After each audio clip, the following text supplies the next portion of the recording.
तो पीछे का बैकग्राउंड देख के काफ़ी लोग समझ चुके होंगे कि अभी इस टाइम मैं कहाँ हूँ। जिनको जानकारी नहीं है उनको मैं बता दूं कि अभी इस टाइम मैं जामिया मिलिया इस्लामिया केंद्रीय विश्वविद्यालय जो कि नई दिल्ली में स्थित है, जो कि बहुत फेमस यूनिवर्सिटी है, मैं वहाँ पे आ चुका हूँ।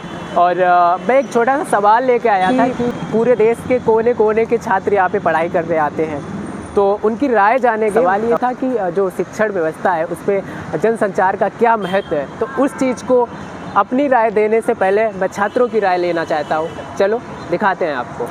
आपका नाम? रोहन शुक्ला।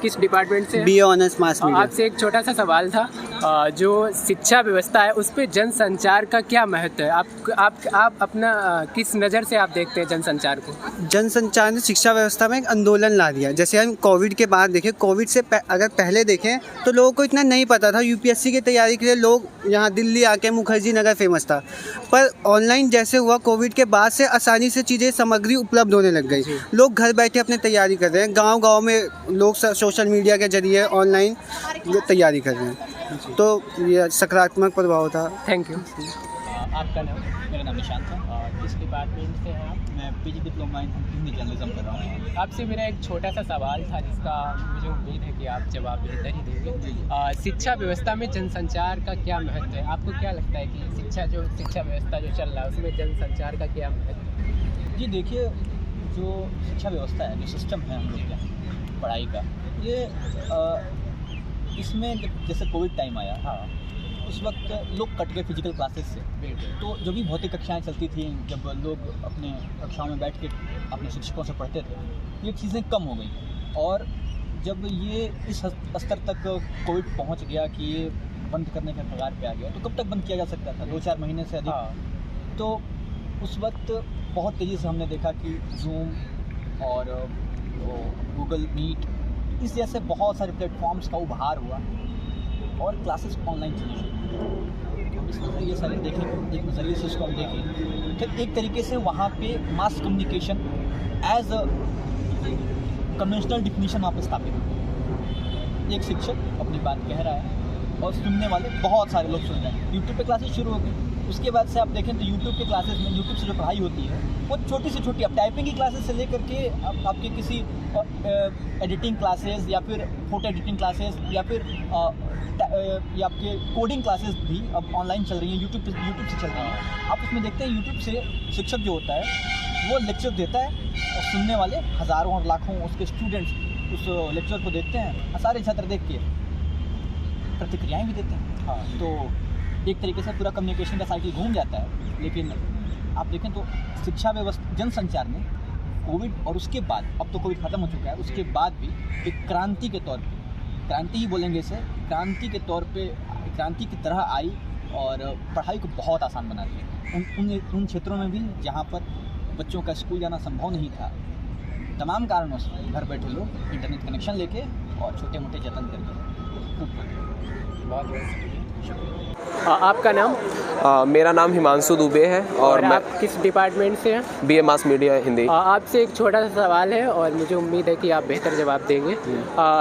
जो शिक्षा व्यवस्था है उसमें जनसंचार का क्या महत्व है? आप किस नज़र से उसको देखते हैं? शिक्षा व्यवस्था में जनसंचार का सबसे पहला महत्व है लोगों को जागरूक में जो बढ़ोतरी हुई है, जनसंचार से हमें ये सीखने को मिलता है। जनसंचार आज के समय में, आधुनिक समय में बहुत तेज़ी से फैल रहा है।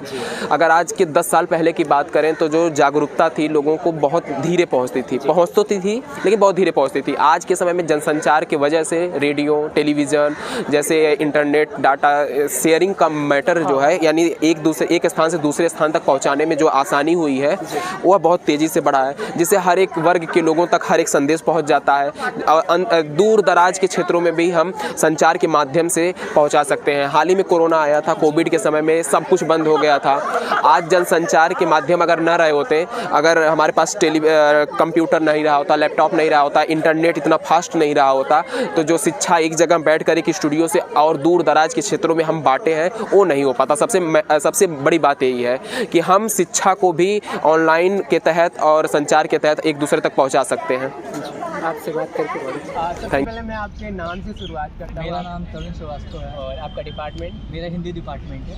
आपसे एक छोटा सा क्वेश्चन था जी। और मुझे लगता है कि आप बेहतर जवाब दे जी। पाएंगे। और जो शिक्षा व्यवस्था है उस पर जनसंचार का क्या महत्व है आपके नजरिया से? जनसंचार का तो एक तरह से आप कह सकते हैं कि विशेष महत्व है। जनसंचार के बिना शिक्षा व्यवस्था एक आज जिस स्थिति में आप पहुंची है ये ना आ पाती अगर जनसंचार उसमें सम्मिलित ना होता। जनसंचार से वो धीरे धीरे अपनी चीज़ों को आप अच्छे से जिसको आप कनेक्ट करके जिस ऑडियंस तक पहुंचाना चाहते हैं उसको आप आसानी से अपनी बात ले जा सकते हैं। जहाँ तक जाने के बाद लोगों को अच्छे से आपकी चीज़ें समझ में आती है।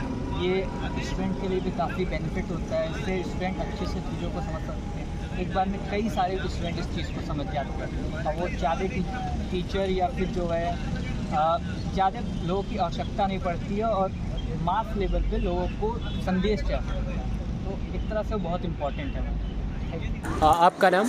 मेरा नाम आफ्ताब राही। किस डिपार्टमेंट से हैं आप? मैं हिंदी डिपार्टमेंट से। मेरा एक सवाल था कि जो शिक्षा व्यवस्था है उसमें जनसंचार का क्या महत्व है? आपका क्या राय है आपका उस पर? जो अभी आधुनिक दौर है वहाँ शिक्षा का जो सबसे बड़ा आधार माना गया मतलब है अभी वो जनसंचार ही है। जनसंचार चाहे वो न्यूज़पेपर हो या फिर कोई भी ऑनलाइन प्लेटफॉर्म हो या फिर टीवी हो, ये सभी शिक्षा को अभी बढ़ावा देने वाले हैं। जैसे अभी अगर न्यूज़ की बात करें तो टीवी हमारा जनसंचार का ही रूप है और वो हमें देश विदेश जैसे अभी युद्ध हो रहा है उन सब की जानकारी दे रहे हैं। और न्यूज़पेपर ये सब भी हमें वो सारे जानकारी प्रोवाइड करवा रहे हैं जो हम तक अगर जनसंचार ना रहे तो कभी नहीं पहुंच पाएगा। और पढ़ाई की बात करें तो पढ़ाई में सबसे ज़्यादा भूमिका अभी के दौर में जनसंचार का ही है। अभी कोरोना काल में सब कुछ बंद हो चुका था लेकिन फिर भी बच्चे पढ़ रहे थे। वो इसका मात्र एकमात्र विकल्प यही था कि जनसंचार। बड़े बड़े प्लेटफॉर्म खुले उसकी वजह से जो टीचर नॉलेजेबल थे वो आगे आए इसकी वजह से ही। वरना पहले क्या होता था जो नाम बड़े बड़े होते हैं कोचिंग के वो ऊपर थे और जो निचले मतलब होने पर भी अपना ज़्यादा एक्टिव होने पर भी ज़्यादा नॉलेजेबल होने पर भी वो ऊपर नहीं आ पाते थे। लेकिन अब जनसंचार की वजह से वो ऊपर आ रहे हैं। छोटे छोटे टैलेंट वाले जो लोग हैं जो थोड़ा सा भी टैलेंट है वो भी ऊपर आ रहे हैं। तो ये टैलेंट को भी बढ़ावा दे रहे हैं, नॉलेज को भी बढ़ावा दे रहे हैं। जी थैंक यू। तो अगर आपने वीडियो पूरा देखा होगा तो आप समझ चुके होंगे, देख चुके होंगे कि किसका क्या ओपिनियन था। हर चीज़ के दो पहलू होते हैं, एक पॉजिटिव एक नेगेटिव। और मैंने कई छात्रों से बात भी की है और उन्होंने अपने अपने विचार रखे हैं। देखो हर चीज़ का निगेटिव भी इम्पैक्ट पड़ता है, पॉजिटिव भी इम्पैक्ट पड़ता है। वो हम पे डिपेंड करता है कि हम क्या चाह रहे हैं, उस चीज़ में हम क्या ढूंढ रहे हैं।